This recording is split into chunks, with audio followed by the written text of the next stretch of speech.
അപ്പോൾ ഇന്ന് ക്ലേയുമായിട്ടൊരു മൽപ്പിടുത്തമാവാം. ആദ്യം തന്നെ കുറച്ച് ക്ലേ എടുത്തിട്ട് നമുക്ക് ചപ്പാത്തി പരത്തണ പോലെ ഒന്ന് പരത്തിയെടുക്കാം. ഒരു പെയിന്റിങ് പ്ലേറ്റ്ലെറ്റ് ഉണ്ടാക്കാൻ ഉദ്ദേശിച്ചാണ് സംഭവം ഇങ്ങനെ പരത്തിയെടുത്തത്. പരത്തിക്കഴിഞ്ഞ് ആ പ്ലേറ്റ്ലെറ്റിന്റെ ഷേപ്പ് അത്യാവശ്യം തരക്കേടില്ലാതെയൊക്കെ നമ്മൾ വരച്ചെടുത്തായിരുന്നു. അങ്ങനെ ഗംഭീരമായ ഔട്ട്ലൈൻ വരെയൊക്കെ കഴിഞ്ഞ് ഈ ഒരു ഭാഗം എത്തിയപ്പോൾ ആ നഗ്ന സത്യം എനിക്ക് മനസ്സിലായി.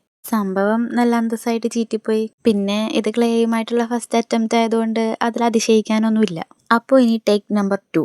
ആദ്യം പരത്തിയല്ലേ എടുത്തത്, ഇനി നമുക്ക് ഉരുട്ടിയെടുക്കാം. അങ്ങനെ ഉരുട്ടിക്കൊണ്ട് എന്ത് ചെയ്യുമെന്നിങ്ങനെ ആലോചിച്ചപ്പോൾ ഒരു ചെമ്പരത്തിപ്പൂ മനസ്സിൽ തെളിഞ്ഞു. എന്റെ ചെവിയിൽ വെക്കാനായിരിക്കുമെന്ന് ആരും വിചാരിക്കണ്ട, ആ ലെവലിലോട്ട് ഞാൻ എത്തി. പിന്നെ വീഡിയോയുടെ ഇടക്ക് കുഞ്ഞു കുഞ്ഞു പാദങ്ങളും കുഞ്ഞു കുഞ്ഞു കൈകളും വരുന്നത് വേറെ ആരുടെയുമല്ല, നമ്മുടെ ഹെൽപ്പർ ചെക്കൻ സൈഡിൽ തന്നെ ഇരിപ്പുണ്ട്.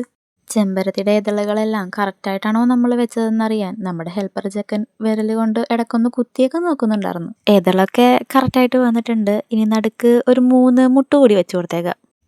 ഇനി സകല ദൈവങ്ങളെയും വിളിച്ച് ആ ചെമ്പരത്തി ആ ബോഡിയിൽ നിന്നൊന്ന് പൊക്കിയെടുക്കണമല്ലോ. ദൈവം പ്രാർത്ഥന കേട്ട് മക്കളെ, വലിയ കേടുപാടുകളൊന്നും ഇല്ലാതെ സംഭവം കൈ കിട്ടി. ഇനി ഒരു ദിവസം ഒന്ന് വെയിലൊക്കെ കൊള്ളിച്ച് നമ്മളൊന്ന് വെയിറ്റ് ചെയ്ത് കഴിഞ്ഞിട്ടുണ്ടെങ്കിൽ സംഭവം നല്ല ഡ്രൈ ആയതാ ഇതുപോലെ കിട്ടും. ഇനി പെയിന്റ് കൊടുക്കണ്ടേ.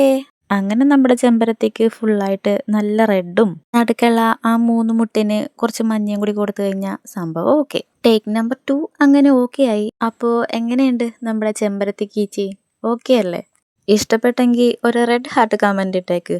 അപ്പോൾ ഇനി നാളെ കാണാം. ബൈ.